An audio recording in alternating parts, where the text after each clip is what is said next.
আগামী জুনের মধ্যেই নির্বাচন হবে অঙ্গীকার পুনর্ব্যক্ত করলেন অন্তর্বর্তী সরকারের প্রধান উপদেষ্টা doctor Mohammad Yunus.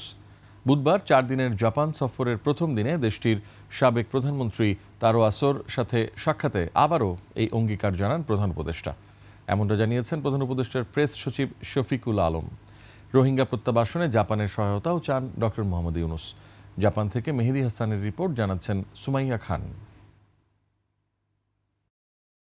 Nikkei forum for Asia 2025-এ যোগ দিতে বুধবার স্থানীয় সময় দুপুর 2টায় জাপানে পৌঁছান অন্তর্বর্তী সরকারের প্রধান উপদেষ্টা ডক্টর মোহাম্মদ ইউনূস। পরে তার সাথে সাক্ষাৎ করেন জাপানের সাবেক প্রধানমন্ত্রী ও জাপান বাংলাদেশ পার্লামেন্টারি ফ্রেন্ডশিপ লীগের প্রেসিডেন্ট তারা আসো।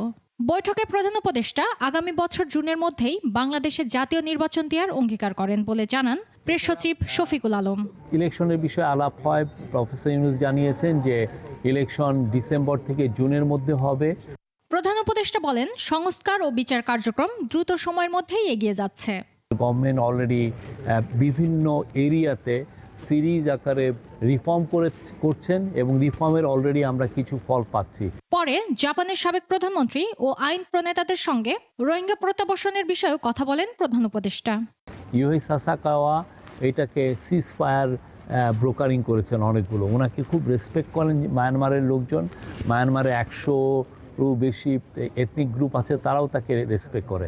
তো তার সাথে যেটা আলাপ হয়েছে যে রোহিঙ্গা ক্রাইসিসটা কিভাবে দ্রুত সমাধান করা যায়। এ সময় বাংলাদেশে জাপানের বিনিয়োগ বাড়ানোর কথা বলেন প্রধান উপদেষ্টা। সুমাইয়া খান, 21 টেলিভিশন, ঢাকা।